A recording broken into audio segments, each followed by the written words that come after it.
Join us as we delve into 4 true horror stories that will leave you questioning every shadow and fearing the dark like never before. Story 1. The Shadow's Whisper. Emily sat at her desk, a lone lamp casting a warm, golden glow over her room. The rest of her bedroom lay shrouded in shadow, the corners dark and impenetrable. She should have been working on her homework, but she couldn't shake the feeling of being watched.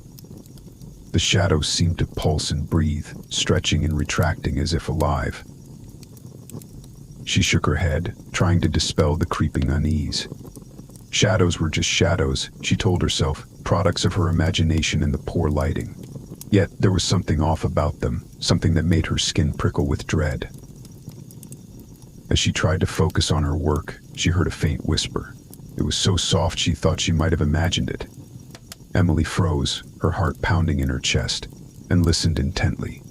The whisper came again, a hushed murmur that seemed to come from the darkest corner of her room. Emily. She jerked her head towards the sound, her breath catching in her throat. There was nothing there, just the same inky blackness. Her rational mind fought to regain control. It was late, and she was tired. Maybe she had heard the wind, or the house settling. Emily, the whisper came again, more insistent this time. A chill ran down her spine. She stood up, backing away from the desk and towards the door. The shadows seemed to stretch towards her, as if trying to pull her back into their depths. She reached for the light switch, her fingers trembling, and flicked it on. The room flooded with light, chasing away the shadows. The whispering stopped. Emily took a deep breath, trying to calm her racing heart. She felt silly, letting her imagination get the better of her. But the feeling of being watched lingered, and she couldn't shake the memory of that voice. The next night she left her bedroom light on, determined to keep the shadows at bay. But as the hours passed and she drifted off to sleep, the bulb flickered and went out, plunging the room into darkness. Emily awoke with a start, her heart hammering in her chest. The whispering began almost immediately. Emily, come to us. She pulled the covers over her head, trying to block out the sound. But the whispers seemed to seep through, growing louder and more urgent. They spoke of secrets, things she had never told anyone, things she had never even admitted to herself. Emily, we know. She squeezed her eyes shut, tears streaming down her face. She couldn't take it anymore. She jumped out of bed and ran to her parents' room, sobbing. They comforted her, telling her it was just a bad dream, but she knew better. The shadows were alive, and they knew her deepest, darkest secrets. Days turned into weeks, and the whispers grew more persistent. They followed her everywhere, lurking in every shadow, every dark corner. Emily's grades began to slip, and she became withdrawn and anxious. Her parents were worried, but they didn't understand. How could they? They couldn't hear the whispers, feel the cold, clammy touch of the shadows. One night, exhausted and desperate for sleep, Emily decided to confront the shadows. She sat on her bed, the only light in the room a small, flickering candle. The darkness pressed in around her, thick and suffocating. "I'm not afraid of you," she whispered, her voice trembling. The shadows seemed to shiver in response, and the whispering grew louder, more urgent. They spoke of things she had buried deep within herself, fears and regrets she had tried to forget. "Emily, join us." She closed her eyes, trying to block out the voices. But they grew louder and louder, until they were all she could hear. She felt a cold hand on her shoulder and screamed, jerking away. The candle flickered and went out, plunging the room into total darkness. In the pitch black, the whispers became a cacophony, a twisted symphony of secrets and lies. Emily could feel them closing in, their cold breath on her skin, their clammy hands reaching for her. "Emily, come to us." Desperation clawed at her. She couldn't let them take her. She fumbled for the matches, her hands shaking uncontrollably. Finally, she struck one, the tiny flame casting a feeble light, but it was enough. The shadows recoiled, hissing in anger. With trembling hands, she lit the candle again. The shadows retreated to the corners of the room, but their whispers continued, promising they would return, that she couldn't escape them. Emily didn't sleep that night or the next. She couldn't afford to. She surrounded herself with lights, refusing to let the darkness in, but the whispers never stopped. They invaded her dreams, her waking moments, always there, always watching. One night, as she sat in her brightly lit room, fighting off exhaustion, she noticed something strange. The shadows under her bed were moving, twisting and writhing as if alive. She stared in horror as they slowly began to creep towards her. "No," she whispered, backing away. "No, please." The shadows ignored her pleas, creeping closer and closer. She stumbled, falling to the floor, and the shadows surged forward, enveloping her in darkness. She screamed, but no sound came out. The whispers were all around her, inside her mind, telling her she belonged to them now. In the days that followed, Emily's parents found her room empty, the bed neatly made, as if she had simply vanished. They searched everywhere, but there was no trace of her.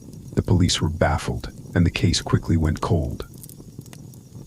But late at night, in the quiet house, they sometimes heard a faint whisper, a soft murmur that seemed to come from the darkest corners of Emily's room. "Emily." And somewhere, in the depths of the shadows, Emily whispered back. Story 2. Silent Watcher. Jake hated the dark. Ever since he was a child, he had always felt an irrational fear of what might be lurking just beyond the reach of the light. Now, as a college student living alone in a small, cramped apartment, he tried to convince himself that he had outgrown those fears. But deep down, he knew he hadn't. It was a quiet Friday night when the unease began to creep in. Jake had been studying late, the glow of his desk lamp illuminating his textbooks. The rest of the apartment was cloaked in shadow. As he turned a page, he noticed the light flicker. Just a power fluctuation, he thought, but the shadows seemed to dance and stretch momentarily, as if something was moving within them. Jake shook his head and continued reading, trying to ignore the sensation of being watched. But as the night wore on, the feeling grew stronger. He glanced over his shoulder, half expecting to see someone standing there, but there was nothing, only the oppressive darkness. His heart pounded as he reached for his phone and checked the time. It was just past midnight. With a sigh, he decided to call it a night and head to bed. He turned off the desk lamp, and the room was swallowed by darkness. As he fumbled his way to the bedroom, he felt the familiar prickling of fear on the back of his neck.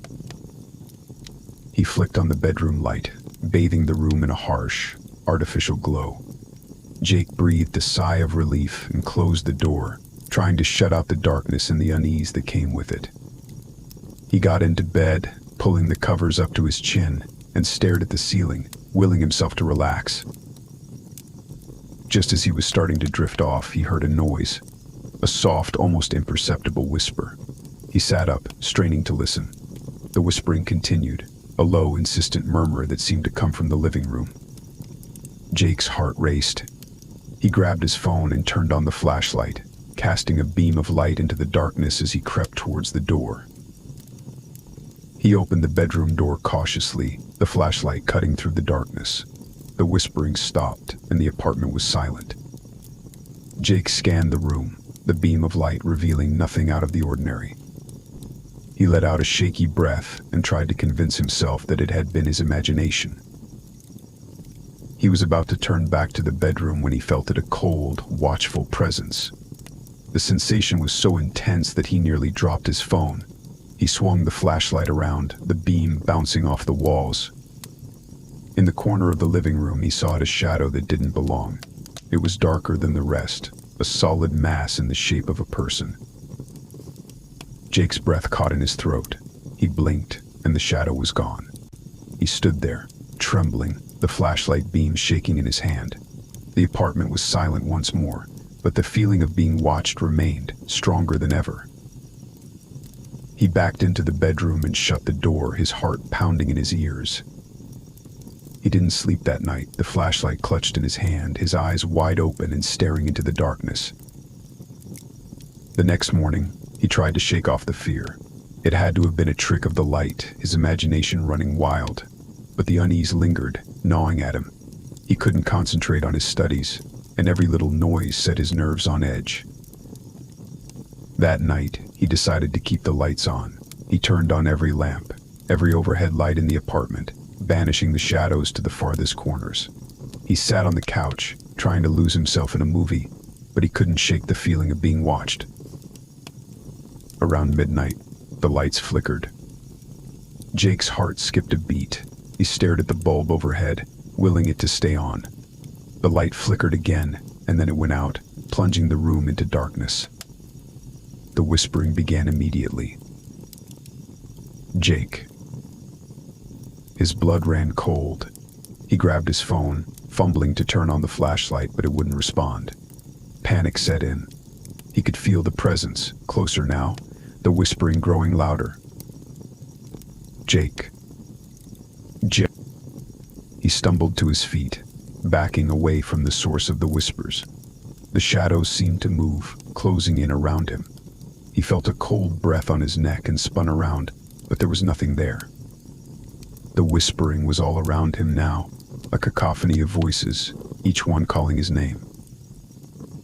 He ran to the bedroom and slammed the door, locking it. The whispers grew louder, more insistent. Jake backed away, his back pressed against the far wall. The room was pitch black, and he could feel the darkness closing in. Jake. He covered his ears, trying to block out the voices, but they were inside his head. He could feel them, cold and clammy, their breath on his skin, their hands reaching for him. He screamed, but no sound came out. The door creaked open, and Jake's heart stopped. He stared in horror as the shadows poured into the room, a mass of darkness that seemed to swallow the light. The whispers became a deafening roar, and Jake felt himself being pulled into the darkness. No, he screamed, but it was too late. The shadows enveloped him, their cold fingers digging into his flesh, pulling him down into the abyss. The next morning, the apartment was silent. The lights were on, casting a warm glow over the empty rooms. Jake's phone lay on the floor, the flashlight still on, casting a feeble beam of light into the corner. Jake was gone. The police found no signs of a struggle, no evidence of foul play. It was as if he had simply vanished. His friends and family were left with more questions than answers, and the case quickly went cold. But late at night, in the quiet of the apartment, the new tenant sometimes hears a whisper, a soft murmur that seems to come from the darkest corners. Jake. Story 3. Darkness beneath. Sarah had always hated the basement. From the day her family moved into the old Victorian house, she felt a lingering dread every time she had to descend those creaky wooden steps. The basement was vast and cluttered, filled with old furniture, dusty boxes, and cobwebs that stretched like gossamer threads across the room. But it wasn't the clutter that bothered her, it was the darkness. A darkness so deep it seemed to swallow the light, absorbing everything into its void. Her parents brushed off her fears as childish imagination, insisting the basement was nothing more than a storage space. But Sarah knew better. There was something wrong down there, something malevolent that lurked in the shadows. One evening, Sarah's mother asked her to fetch a box of Christmas decorations from the basement. She hesitated, her heart pounding in her chest. "Do I have to, Mom?" she pleaded. Her mother sighed, exasperated. "Yes, Sarah, we've talked about this. There's nothing to be afraid of." With a resigned sigh, Sarah grabbed a flashlight and headed to the basement door. The hinges squealed as she opened it, and a musty, damp smell wafted up the stairs. She descended slowly, each step echoing in the darkness. At the bottom, she flicked the light switch, but the single bulb hanging from the ceiling cast only a feeble glow, barely penetrating the thick darkness. She swept the beam of her flashlight around the room, the light trembling in her unsteady hand. Shadows danced on the walls, and the air felt heavy, oppressive. She made her way through the maze of boxes and old furniture, her heart racing. "Just grab the box and get out," she whispered to herself. As she reached the back of the basement, the flashlight flickered and went out. Panic surged through her, and she smacked the flashlight against her palm, trying to coax it back to life. The darkness pressed in around her, and she felt a cold chill run down her spine. Come on," she muttered, smacking the flashlight harder. Suddenly she heard a soft rustling sound, like something moving in the dark. She froze, her breath catching in her throat. The sound grew louder, and she realized it was coming from the far corner of the basement, where the light didn't reach. "Hello," she called out, her voice trembling. There was no answer, only the continued rustling. She backed away slowly, her heart pounding in her ears. The darkness seemed to pulse, alive with unseen movement. In her panic, she tripped over an old box and fell to the floor, the flashlight clattering away. Scrambling to her feet, she frantically searched for the flashlight, her hands shaking. She found it and turned it on, the beam weak but functional. She swung it towards the corner, and her blood ran cold. In the darkness, she saw a pair of eyes, glowing faintly, watching her. They blinked once, and then disappeared. Sarah's scream caught in her throat, and she turned and ran, crashing through the clutter, desperate to reach the stairs. She stumbled up the steps, nearly tripping in her haste, and slammed the basement door behind her. Gasping for breath, she leaned against the door, trying to calm her racing heart. Her parents, alarmed by the noise, came running. "What happened?" her mother asked, concern etched on her face. "There's something down there," Sarah panted. "I saw eyes, watching me." Her father frowned. "Are you sure? Maybe it was just a reflection or a trick of the light." "No," Sarah insisted. "It was real." Despite her parents' reassurances, Sarah refused to go back to the basement. Her father went down later to investigate but found nothing unusual. Yet the feeling of unease lingered, and Sarah avoided the basement at all costs. Weeks passed, and the incident faded into the background, though Sarah remained wary. One night, as she lay in bed, she heard a noise. It was a faint whispering, a soft, insistent murmur that seemed to come from beneath the floorboards. She sat up, her heart pounding. The whispering grew louder, more distinct. It sounded like voices, speaking in hushed tones, though she couldn't make out the words. She strained to listen, a cold fear gripping her. The whispering seemed to come from the direction of the basement. Sarah's hands trembled as she got out of bed and crept to her bedroom door. She opened it slowly, the house dark and silent. The whispering continued, beckoning her. Driven by a mix of fear and curiosity, Sarah made her way down the hall, towards the basement door. She reached for the doorknob, her heart in her throat. As she opened the door, the whispering stopped, replaced by an eerie silence. She stood at the top of the stairs, peering into the darkness. The air was cold, and she could feel the malevolence lurking below. She knew she shouldn't go down, but something compelled her, drawing her towards the darkness. Taking a deep breath, she descended the stairs, the steps creaking under her weight.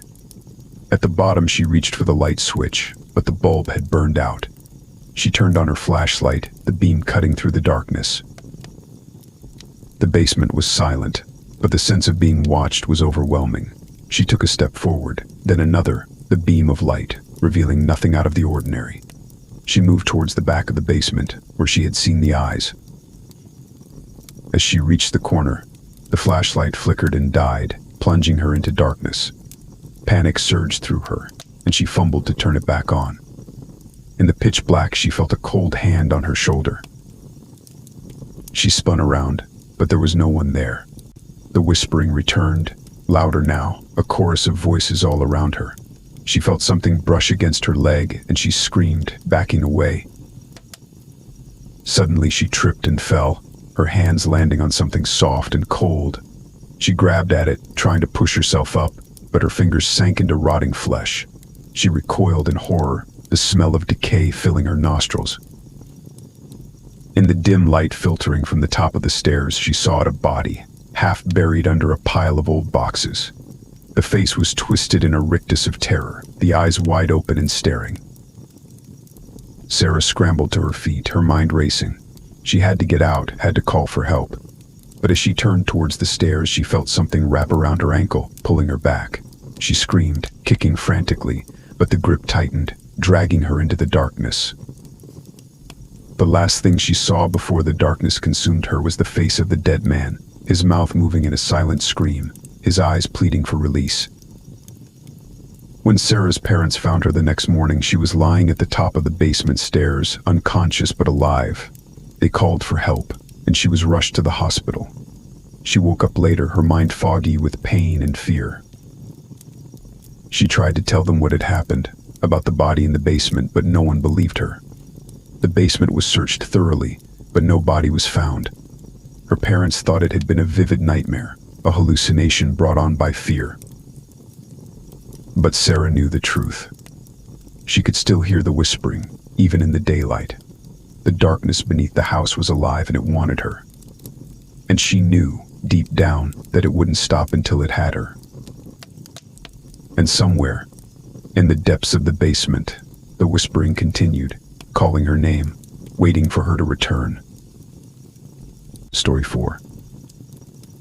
Midnight Visitors. Anna's bedroom was a sanctuary by day, a cheerful space filled with books, plants, and the soft glow of fairy lights. But at night it transformed into something else entirely. The first time she saw them, she thought she was dreaming. It was just past midnight. She had been reading in bed, the soft hum of her bedside lamp keeping her company.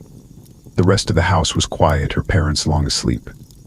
As she turned a page, she felt a sudden chill, as if a window had been left open. She glanced around, but everything seemed normal. The windows were closed, and the door was shut. Shrugging it off, she continued reading, but the chill persisted, creeping into her bones. The room seemed to grow darker, the shadows in the corners deepening. Anna frowned, reaching to adjust the lamp. As her hand brushed the switch, the light flickered and went out, plunging the room into darkness. She sat up, blinking in the sudden blackness. Her eyes slowly adjusted, and she noticed something strange. The shadows in the corners were moving, shifting and writhing like living things. Her heart skipped a beat, and she rubbed her eyes, convinced she was seeing things. When she opened them again, the shadows had grown, stretching across the room towards her bed. She could see shapes within them, humanoid figures that seemed to pulse and shimmer. She gasped, backing away until her back hit the headboard. "Mom?" "Dad," she called, her voice trembling. There was no answer. The shadows continued to advance, filling the room with an oppressive darkness. She reached for her phone, fumbling to turn on the flashlight, but her hands were shaking so badly she almost dropped it. Finally, she managed to switch it on, the beam of light cutting through the gloom. The figures vanished, the room once again still and silent. Anna's heart pounded in her chest, and she took several deep breaths, trying to calm herself. It must have been a trick of the light, she told herself, a figment of her imagination. But deep down she knew it wasn't. She had seen them, and they had seen her. The next morning she tried to tell her parents about the figures in the shadows, but they dismissed it as a bad dream. "You were just tired," her mother said, patting her hand reassuringly. "It was probably just shadows from the trees outside." Anna wanted to believe her, but the memory of those dark, shifting figures haunted her. She avoided her bedroom during the day, retreating to the living room or the kitchen to study and read. But when night fell, she had no choice but to return. She began to dread bedtime, the thought of those shadows making her stomach twist with anxiety. She left all the lights on, but it didn't help. Every night, just past midnight, the lamp would flicker and go out, and the shadows would return. They never spoke, but she could feel their eyes on her, cold and unblinking. They watched her every move, growing bolder each night. She took to sleeping with her phone clutched in her hand, the flashlight ready. But the light only kept them at bay temporarily. As soon as it went out, they would reappear, closer and more menacing. One night, Anna decided she had had enough. She was going to confront them. She waited until midnight, her heart pounding in her chest. As the clock struck 12, the lamp flickered and died, plunging the room into darkness. The shadows appeared, more numerous than before, their forms shifting and undulating. She could see faces now, pale and ghostly, their eyes dark voids that seemed to suck in all the light. She steeled herself, gripping her phone tightly. "Who are you? What do you want?" she demanded, her voice shaking. For a moment the room was silent. Then, a whispering began, soft at first but growing louder. The voices were disjointed, a cacophony of sounds that sent chills down her spine. She could make out fragments of words, but they didn't make sense. With us, forever. Anna's hands trembled, but she refused to back down. "Leave me alone," she shouted, turning on the flashlight. The figures recoiled, but they didn't disappear. They hovered at the edges of the light, their faces twisted in expressions of anger and sorrow. The whispering grew louder, more insistent. Join us. Never alone." Suddenly the phone went dead, the battery drained. Anna's heart lurched as the room plunged into darkness once more. The shadows surged forward, their cold presence overwhelming her. She backed away, stumbling over the edge of the bed. In a panic, she reached for the lamp, desperately trying to turn it on, but it wouldn't respond. The shadows closed in, their cold breath on her skin, their whispering filling her ears. Forever with us. Just as she felt herself being pulled into the darkness, the bedroom door burst open, flooding the room with light. Her father stood in the doorway, his face pale and worried. "Anna, are you okay?" he called, rushing to her side. The shadows vanished, retreating to the corners of the room. Anna collapsed into her father's arms, sobbing with relief. He held her tightly, whispering reassurances. "I heard you screaming," he said, his voice shaking. "What happened?" Through her tears, Anna tried to explain, but the words wouldn't come. She could only point to the corners of the room, where the shadows had been. Her father looked, but saw nothing. "It's okay," he said softly. "You're safe now." But Anna knew better. The shadows were still there, lurking just out of sight, waiting for the light to fade. She didn't sleep that night, or the next. The fear gnawed at her, a constant presence. A few nights later, Anna woke to find her father standing at the foot of her bed, his face pale and drawn. "Dad," she whispered, her heart racing. He didn't respond. His eyes were dark, empty voids just like the shadows.